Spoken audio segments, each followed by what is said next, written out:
just happened. I was coming around the corner because there was apparently tracks on Zoe's, and well, there was just a lion mess all next to the road, and I think they gave me more of a shock than they gave anybody else. So they can see that there is the whole pride is here. There's one of the Birmingham boys is also with them. So isn't that cool to see? And I'm so happy that they're lying down here because we're right on the boundary with Arethusa. We are probably from here, I would say 100 meters, and we'll be then on Arethusa. So, or maybe 200 meters. So the fact that they've laid here is really good news, and hopefully this is where they're going to continue to lie for the rest of the day. They certainly don't look like they want to go anywhere. They're all quite flat at this stage and very relaxed. Now, I just quickly need to tell Aubrey where I am. Yeah, Orbs, if you just come to this open area north of Impala Plains, just on the northern side, closer towards the power lines, you'll find me right next to the road. So, well, that was easy enough. I was hoping that we would not have them crossing. I was telling Seb that we can only pray that they lay on one of these open sections, so here and then Impala Plains just to our south. Otherwise, they were going to be gone and into Arethusa. But how cool is this to see them all back here again? We certainly haven't had much of the Nkuhumas over this winter, so every time we get to see them is exciting. Michael, you're wondering if the animals call less when it's cold. Well, Michael, I'm not really sure. Not really, actually. I mean, we hear male lions calling, female lions calling when it's cold, male leopards calling. It doesn't really matter if it's cold. They still have to mark territory and still have to make sure that they are defending their area and keeping other predators at bay and keeping, you know, intruders out. So whether it's cold or not, they're still going to be calling and making sure that there isn't others around. What you will find, though, is that they're active a lot more than what they would be if it was warm. Obviously, when it's hot, covered in the fur that they are, they tend to get too hot quickly, and then they go and find somewhere to lie down. So when it's cold like this, you will find that they generally are a little bit more active.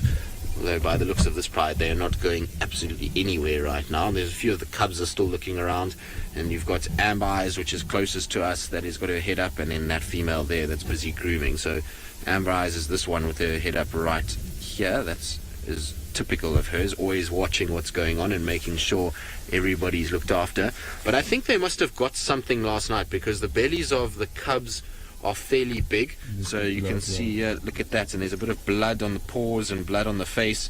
So I wonder if they didn't get something small, maybe something like a impala or a wildebeest could be, because not all the cubs have big bellies, but some of them definitely have quite large ones, and I'm not sure what they looked like yesterday. Obviously we didn't see them. They crossed in about 20 minutes after game drive finished, so they moved quite a bit last night, and they've done a big loop. They've walked around the central parts of Djuma and now right on the western boundary, so they have been walking a lot. Hopefully her moving is not a sign that these guys are going to start going somewhere, because Amber Eyes is always the one that moves a lot. And no, that's good, she's just going to the toilet. Good girl. She's moved away a little bit to go to the toilet so she doesn't go right next to all the cubs. Look how she's just listening.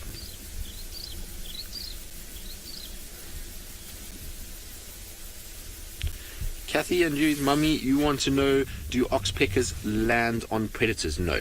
So they will not land on predators for two reasons. One is landing on a predator is basically a death sentence. You're going to end up in a situation where you're going to get eaten. And the second thing with landing on a predator is that there's very few parasites for them. Remember, predators are very good at grooming themselves, particularly something like a lion. They will spend hours grooming each other and themselves, and so the tick load and parasite load on a lion is so little that the oxpeckers really to take the risk to land on them to feed is not worth it in any way. So if you've had a domestic cat, you'll know that they hunt birds effectively, and even big cats like this, if a bird was close enough, they would grab them. I've seen lions killing guinea fowl and francolins many times over the years, so it's definitely something that they do go after. Oh, look at the claws on this one. He's busy grooming his claws, the one closest to us. Or she, should I say. Look at the size of those paws already. And you can see the bits of blood that Seb was talking about just now. Seb spotted the blood on that paw just now. So just grooming in between all the claws, making sure that we get rid of any of that bits of gunk that might develop inside there. Now I see another lioness is just walking a little bit. I wonder if they're just going to be up and down. I hope not. I hope this is where they want to settle for the day, because if they move any further to the west, like I say, we're not going to have them for much longer. I'm trying to see the female that's got the hole in her tummy. I think she's the female at the back there. Patrick, the lion cubs will be weaned at about, I would say at about 8 months. They generally... Oh, is she peeing on the other one? She is. Oh no, that's not nice. That's not a nice way to start your day, that's for sure. I would not want to be peed on by a lion. But Patrick, the lion cubs will be weaned completely at 8 months. Sometimes a little bit earlier. You sometimes find at 6 months already the females are not producing too much milk. But 8 months is around the time. Now this Nkuhuma Pride, these little ones, they're well over a year now. Remember that they were born in about May last year. So they've developed a little bit and they are now getting very large and they will no longer be on milk at all. You can see they're up and moving. I don't think we're going to have the Nkuhuma Pride this afternoon, unfortunately. I think they're going to continue this movement. In terms of the Birmingham boy, I actually haven't looked at him enough to know who it is just yet. We'll see now as he turns, hopefully, and faces us. It's Nkuhuma, so that's nice to see. Nkuhuma, we haven't seen you for a while. Good to see you, big boy. And he's looking as healthy as ever, and you can see he's following the females now. So that's good news, and hopefully they will settle again. It doesn't look like they are. They're full bellied, so I wouldn't expect them to be walking too much unless they want water, in which case if they want water, the next place for water is Red Dam, which is inside Arathusa and is in a straight line basically from where we are now. I'm hoping that they're just trying to find themselves some shady thickets that they can then start lying in.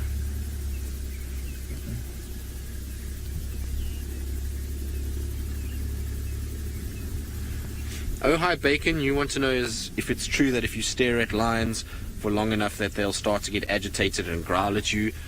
This particular pride, or in terms of the lions in the Sabi Sands that are fairly used to us and the vehicles that move around, no. I mean, you can sit and stare at these lions and most of the time they won't even bother with you. They might just look at you and then they'll just kind of flop down and not really worry. If you're on foot, yes, then that's a very different story. If you're on foot and you stare at them like that, they then tend to get quite upset, much like what you'll see with leopards as well. Leopards, when you're tracking them, if you walk straight past them, and even if they're very close, they'll often just flatten and they'll look at you and they won't worry too much. As soon as you pay attention to them, they'll then get far more aggressive because they've now been spotted. But look at the little cub is just sniffing the air. Now this is the little cub that's got quite deep amber eyes as well. So this one's got much darker eyes than what Amber Eyes has got, but they are still quite orange in comparison to some of the others.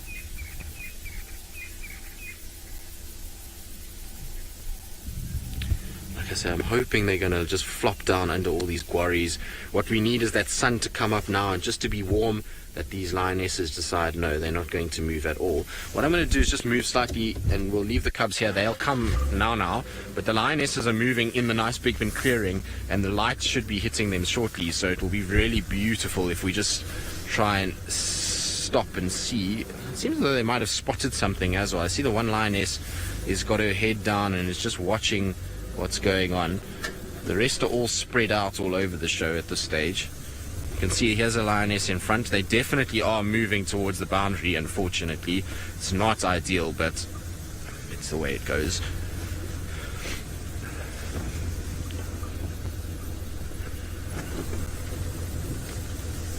They're just saying hello to everybody that is out with us this morning. They, I'm sure, are as cold as we are, but very happy and excited to be seeing the lion. So you can see there she stands now. She's watching quite intently, so I don't know if she's spotted something. Hopefully, like I say, she is going to lie down somewhere here and that will be the end of it, and these quarries will provide the perfect shady area for them to spend their morning. But she certainly has got a posture of she's seen something.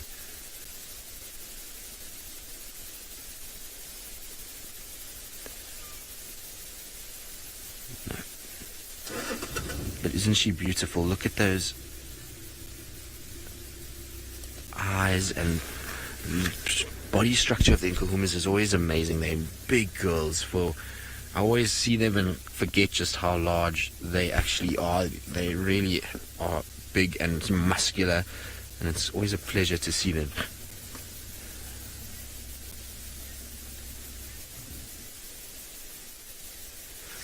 So Lynn, the Birminghams, you're wondering if all Birminghams have mated with the Nkuhuma Pride. As far as I know, yes, they have. So you'll find that all of them have, but you'll find that Mfumo and Tinyo tend to spend a lot of time with the Nkuhumas. Neno and Nsuko every now and then, but Mfumo and Tinyo are ones that spend a lot of time. We find that Nsuko, he tends to be a lot with the Styx Pride and spends a lot of time down there and in the south, and Neno bounces around all over the place. But Mfumo and Tinyo are mostly with the Nkuhumas, but they have all mated, as far as I know, with the varying different females. That's good. Lie down there. Well done. That's what we need. We need static lions.